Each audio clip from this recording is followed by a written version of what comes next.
اللہ ہی اللہ کیا کرو، دکھ نہ کسی کو دیا کرو، جو دنیا کا مالک ہے نام اسی کا لیا کرو۔ السلام علیکم ورحمۃ اللہ وبرکاتہ۔ ناظرین استقبال ہے، سواگت ہے آپ کا viral news live studio Jalgaon Maharashtra India میں۔ میں آپ کا میزبان مفتی محمد ہارون ندوی۔ آئیے انٹرنیشنل ٹاپ 5 نیوز دنیا کی 5 بڑی خاص اہم خبروں پر نظر ڈالتے ہیں۔ لیکن سب سے پہلے میں اپیل کروں گا کہ جو ساتھی نئے ہیں اور ابھی تک اس بے باک سچے چینل سے جڑے نہیں ہیں، اگر آپ چاہتے ہو کہ آپ کو ملک بھارت کی اور پوری دنیا کی صحیح اور سچی خبریں دیکھنے اور سننے کو ملے تو پھر آپ اس چینل سے جڑ جائیے۔ سبسکرائب کر لیجئے ہمارے اس چینل کو، بیل آئیکن گھنٹی کے بٹن کو دبا دیجئے تاکہ ہماری ہر ویڈیو، ہر خبر آپ کو آپ کے موبائل پر مل سکے۔ اور ہاں ناظرین، ہم ہر روز ایک اپیل کرتے ہیں کہ پلیز یہ ایک پرائیویٹ چینل ہے اور چینل چلانے کے لیے پوری ایک ٹیم کام کرتی ہے، بڑا روپیہ پیسہ خرچ ہوتا ہے۔ اگر آپ چاہتے ہو کہ ایسے چینل جو ظلم اور ظالموں کے خلاف بے باک انداز میں بول رہے ہیں، اگر آپ چاہتے ہو کہ ایسے چینل مضبوط ہوں، باقی رہیں، تو پلیز آپ چینل کی فائنینشیل ہیلپ، مالی تعاون، مالی مدد ضرور کیجیے۔ اسکرین پر آپ نظر ڈالیں، ہمارے چینل کا بینک اکاؤنٹ نمبر بھی دیا گیا ہے، اور اگر آپ آن لائن پیسے بھیج کر مدد کرنا چاہتے ہیں تو گوگل پے، فون پے اور پے ٹی ایم تینوں کا ایک ہی نمبر ہے 9637541786۔ اللہ نے جو بھی آپ کو طاقت دی ہے اس اعتبار سے ہر دن یا ہفتے یا مہینے میں ایک بار ہی صحیح 200، 500، 1000 جو بھی آپ چینل کی مدد کر سکتے ہیں، پابندی سے مدد کیجیے، چینل کو مضبوط کیجیے، ہمارا ساتھ دیجیے۔ ناظرین، آئندہ کل یعنی جمعرات کے دن لائیو بیان ہوتا ہے اسی چینل پر۔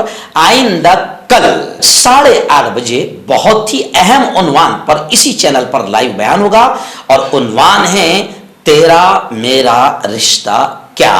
آپ جانتے ہیں کہ فلسطین غزہ میں کس طریقے سے اہل ایمان کے چیتھڑے اور معصوم بچوں کو بموں سے اڑایا جا رہا ہے، اور پوری دنیا کے اہل ایمان مجرمانہ طور پر خاموش نظر آ رہے ہیں۔ اس لیے اہل ایمان کو جھنجھوڑنے کے لیے، اہل ایمان کو ایمان والوں کا رشتہ بتانے کے لیے آئندہ کل کا یہ بیان بہت اہم ہوگا۔ پوری فیملی کے ساتھ آپ اس بیان کو ضرور سنیں۔ ناظرین، پہلی بڑی خبر غزہ کے حالات کو لے کر آ رہی ہے۔ غزہ، حماس، اسرائیل اور فلسطین کی وار جنگ کو لے کر آ رہی ہے۔ جی ہاں، غزہ پر مسلسل اسرائیل کی بمباری جاری ہے۔ اسرائیل کے آتنکواد دنیا کے پورے آتنکوادیوں کو نظر نہیں آ رہے ہیں۔ بڑے بڑے ملک، بڑے بڑے چینل، بڑے بڑے رپورٹر اور کئی ملکوں کے ذمہ داران بھی آتنکوادی بنے ہیں۔ اس لیے آتنکوادی بنے کیونکہ ان کو اسرائیل کا کھلا آتنکواد نظر نہیں آ رہا ہے۔ گزشتہ کل 6 گھنٹوں میں 100 معصوم لوگوں کی شہادت ہوئی ہے۔ جی ہاں، جن میں معصوم چھوٹے بچے، دودھ پیتے بچے، بوڑھی عورتیں، بوڑھے مرد، ان تمام لوگوں کا قتل عام۔ خان یونس میں جو علاقہ ہے، خان یونس اور رفح کی جو بارڈر ہے، وہاں پر کئی خاندانوں کا اجتماعی قتل، نرسنہار، جینوسائیڈ کیا ہے اسرائیل نے۔ حماس کا جنرل ملٹری کونسل ایمن نوفل بھی شہید ہوا ہے۔ اور اب غزہ میں اسپتالوں کی صورتحال بالکل نازک ہے، وبائی مرض پھیلنے کا اندیشہ ہے۔ سعودی عرب نے فوری جنگ بند کرنے کا اور آزاد فلسطینی ریاست کا ڈیمانڈ کیا۔ یعنی ابھی تک کہ سعودی عرب صرف ٹر کر رہا ہے، زبان کھول رہا ہے، مکاری کر رہا ہے، مدد کے لیے ابھی تک کوئی میدان میں اترا نہیں ہے۔ حماس نے بھی مسلسل حملوں کے بعد تل ابیب ایئرپورٹ کو نشانہ بنایا ہے، جس کی وجہ سے تل ابیب ایئرپورٹ بند ہے۔ وہیں پر صہیونی فوج کے آتنکواد سے بڑی تعداد غزہ اور فلسطین میں معصوموں کی ماری گئی ہے، اور یہ بھی خبریں آ رہی ہے کہ صہیونی فوج کی بہت بڑی تعداد نے جنگ لڑنے سے انکار کر دیا۔ زمینی اگر حملہ اسرائیل کرتا ہے تو پھر حماس کا بڑا بیان آیا ہے۔ حماس نے کہا ہے کہ زمینی حملے کی صورت میں تو غزہ کی ریت کو اسرائیلیوں کا ہم قبرستان بنا دیں گے، مگر بزدل اسرائیل ایئر وار کرتا ہے، فضائی وار کرتا ہے۔ خیر، امریکی صدر جو بائیڈن نے گزشتہ کل نیتن یاہو سے ملاقات کے بعد اردن کا دورہ کیا ہے۔ جی ہاں، اصل آتنکوادی تو حماس کی طرح وہ لوگ ہیں جو اسرائیل کو پوری طریقے سے سپورٹ کر رہے ہیں، اور جس میں سب سے بڑا ہتھیار سپلائی کرنے والا آتنکوادی اگر کوئی ہے تو وہ سیدھا سچ بات یہ ہے کہ امریکہ ہے۔ اگر امریکہ اسرائیل کا کو سپورٹ نہ کرے، مگر کیوں نہیں کرے گا؟ کیونکہ اسرائیل تو خود امریکہ کا ناجائز بچہ ہے، تو ناجائز بچے کی مدد تو امریکہ پر فرض ہے۔ امریکہ کے ہتھیاروں کی وجہ سے اب تک اسرائیل نے ہزاروں بے قصوروں کو مارا ہے، یعنی اگر امریکہ مدد روک دے تو ایٹومیٹک اسرائیل جو ناجائز اسٹیٹ ہے ختم ہو جائے گی۔ اگلا دن دوسری بڑی چنتا جنک خبر آ رہی ہے۔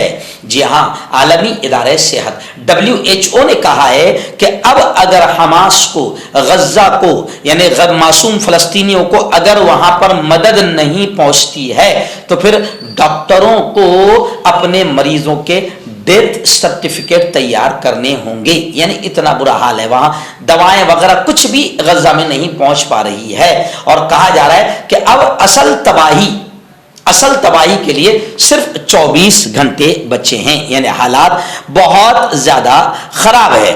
اور غزہ کا حال تو یہ ہو گیا ہے کہ غزہ کے مردہ خانوں میں اب لاشیں رکھنے کی گنجائش ختم ہو گئی ہے، تو لاشیں غزہ میں آئس کریم کے ٹرکوں میں رکھی جانے لگی ہے، اور غزہ کے ساحل پر میرینز اور امریکی فوج بڑی تعداد میں پہنچ گئی ہے۔ مائیکل ایرک نے کہا ہے کہ لڑائی کا دائرہ اب بڑھتا جا رہا ہے، جس کو روکنا انتہائی ضروری ہے، کیونکہ لڑائی کا دائرہ اگر بڑھتا ہے تو پھر کئی ہزار معصوم شہری بھی مارے جائیں گے، اور ابھی اسرائیل باقاعدہ آتنکوادی بن چکا ہے، یعنی 60-70 سال سے جو آتنکواد کر رہا تھا وہ بھی دنیا کے آتنکوادیوں کو نظر نہیں آ رہا تھا، مگر اب تو مکمل طور پر اسرائیل آتنکوادی بن چکا ہے۔ اس کے باوجود بھی انٹرنیشنل میڈیا، ہمارے یہاں کا میڈیا اور انٹرنیشنل میڈیا اور انٹرنیشنل بڑے بڑے ظالم قاتل آتنکوادی ابھی بھی اسرائیل کے آتنکواد کو نہیں دیکھ رہے ہیں۔ آپ کا پرسنل ڈاکٹر شاویز سیکسولوجسٹ، کسی بھی سیکس کی پرابلم کو لے کر آپ مجھ سے کبھی بھی کانٹیکٹ کر سکتے ہیں۔ اس کے علاوہ اگر آپ کو شوگر ہے، بنا انگریزی دوائی، بنا پرہیز کے آپ کا شوگر ختم ہو جاتا ہے، بواسیر خونی ہو یا مسے والی ہو، نسوں کا درد، جوڑوں کا درد، گٹھیا بھائی، ابھی کانٹیکٹ۔ ناظرین، اس وقت ایک بڑی خبر آ رہی ہے۔ جی ہاں، اسرائیل کتنا دشمن، یہودی کتنی دشمنی رکھتے ہیں اہل اسلام سے، مسلمانوں سے، اہل ایمان سے۔ اس کا ایک نمونہ دیکھیں کہ اسرائیل نے ایک فلسطینی فنکارہ کو صرف اس لیے گرفتار کر لیا کہ اس نے اپنے اسٹیٹس پر یہ لگایا تھا لا غالب الا اللہ، کہ غالب کوئی نہیں ہے صرف اللہ ہے، حاکم کوئی نہیں ہے صرف اللہ ہے، اور غالب کوئی نہیں صرف اللہ ہے۔ تو یہ اسٹیٹس کیوں لگایا اسرائیل نے؟ ایک فلسطینی فنکارہ ابو آمنہ کو گرفتار کر لیا، عدالت نے ان کی گرفتاری کی مدت میں توسیع بھی کر دی۔ ابو آمنہ کی وکیل نے بتایا کہ ان کی موکلہ سے ابھی تک تفتیش جاری ہے، آخری اطلاعات آنے تک ان سے متعلق کوئی باقاعدہ سرکاری اعلان سامنے نہیں آیا ہے۔ فنکارہ کو فیس بک پر لا غالب الا اللہ کے الفاظ میں اسٹیٹس لگانے پر مزید تفتیش کے لیے حراست میں لے لیا گیا ہے۔ یہ اسٹیٹس ابو آمنہ کے social media account management staff نے گزشتہ سنیچر کو لگایا تھا۔ خاتون وکیل نے بتایا کہ اسرائیلی پولیس اہلکار ان کے گھر انہیں حراست میں لینے کے لیے آئے تھے، حالانکہ ابو آمنہ نے خود یہودی آباد کاری کی طرف اپنے خلاف نفرت انگیز کارروائیوں کا مقدمہ درج کرنے کی درخواست دے رکھی تھی۔ ابو آمنہ کی یہ گرفتاری پیر کے دن ہوئی ہے۔ ان پر الزام تھا کہ انہوں نے سوشل میڈیا پر غزہ جنگ کو لے کر لا غالب الا اللہ قابل اعتراض مواد نشر کیا ہے۔ مردانہ طاقت حاصل کرے 72 گھنٹوں کے اندر، وہ بھی جڑی بوٹیوں دوارا، حکیم یعقوب خان سے کانٹیکٹ کریں جو کہ 75 سالوں سے حکمت کر رہے ہیں۔ اس کے علاوہ جوڑوں میں درد، گردوں میں پتھری، شوگر، کھجلی، لیکوریا کا گارنٹی سے علاج کیا جاتا ہے، ابھی کانٹیکٹ۔ ناظرین، اس وقت ایک بڑی خبر آ رہی ہے۔ اقوام متحدہ UNO نے یہ کہا ہے کہ غزہ کی دکانوں میں صرف 4 یا 5 دنوں کے کھانے کا ذخیرہ باقی ہے۔ غزہ کی دکانوں میں، یہ اقوام متحدہ کا بیان آیا ہے۔ اقوام متحدہ دیکھتے ہی میرے دماغ کے نس جو ہے وہ تڑک گئی اور غصہ آنے لگا کہ یہی وہ UNO اور یہی وہ اقوام متحدہ ہے جو آج یہ کہہ رہی کہ غزہ میں بہت ظلم ہو رہا ہے۔ یہی وہ اقوام متحدہ ہے جنہوں نے اسرائیل کو اسٹیٹ بنانے کا حق دیا تھا اور اسرائیل کو فلسطین کا ٹکڑا دیا تھا، اور آج فلسطینی پورے اسرائیل پر قبضہ کر کے دنیا کے سب سے بڑے آتنکوادی بن چکے ہیں اور معصوم بچوں کو مار رہے ہیں۔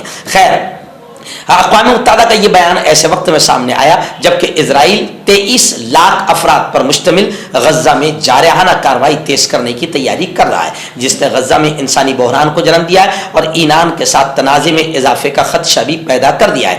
غزہ کے حکام کا کہنا ہے کہ 7 اکتوبر سے اب تک اسرائیلی حملوں میں 2800 سے زیادہ معصوم شہری فلسطینی شہید ہو چکے ہیں، جن میں سے 1/4 تعداد بچوں کی ہے۔ 10,000 سے زیادہ زخمی افراد اسپتالوں میں زیر علاج ہے، جہاں دوائیں اور ضروری سامان بھی ان کو میسر نہیں ہے۔ ایادن بڑی خبر یہ بھی آ رہی ہے کہ ایران کے سپریم لیڈر علی خامنہئی نے کہا ہے کہ اگر اسرائیل نے اپنے جرائم، اپنے کرائم، اپنا آتنکواد جاری رکھا، اپنا ظلم و ستم جاری رکھا تو پھر مزاحمتی قوتوں کو کوئی روک نہیں سکتا۔ ایران کے سپریم لیڈر نے منگل کے روز کہا ہے کہ اگر اسرائیل غزہ میں جرائم کرتا رہا تو مسلمانوں اور مزاحمتی قوتوں کو کوئی روک نہیں سکتا ہے۔ سرکاری خبر رساں ایجنسی IRNA کے حوالے سے خامنہئی نے یہ بات کہی ہے، اگر صہیونی حکومت کے جرائم جاری رہے تو مسلمانوں اور مزاحمتی قوتوں کو پھر کوئی روک نہیں سکتا۔ ایران سے مراد مختلف پراکسی ملیشیا کا ایک گروپ ہے جس کی وہ پورے خطے میں پشت پناہی کرتا ہے، جیسے لبنان میں حزب اللہ، عراق اور شام میں ملیشیا محور مقاومت کا حصہ ہے۔ خامنہئی نے غزہ پر اسرائیلی بمباری کو فوری بند کرنے کا مطالبہ کیا ہے، ورنہ وارننگ دیتے ہوئے یہ کہا ہے کہ اگر اسرائیل اپنا آتنکواد، اپنے کرائم جاری رکھتا ہے تو پھر کوئی بھی ہمیں روک نہیں سکتا۔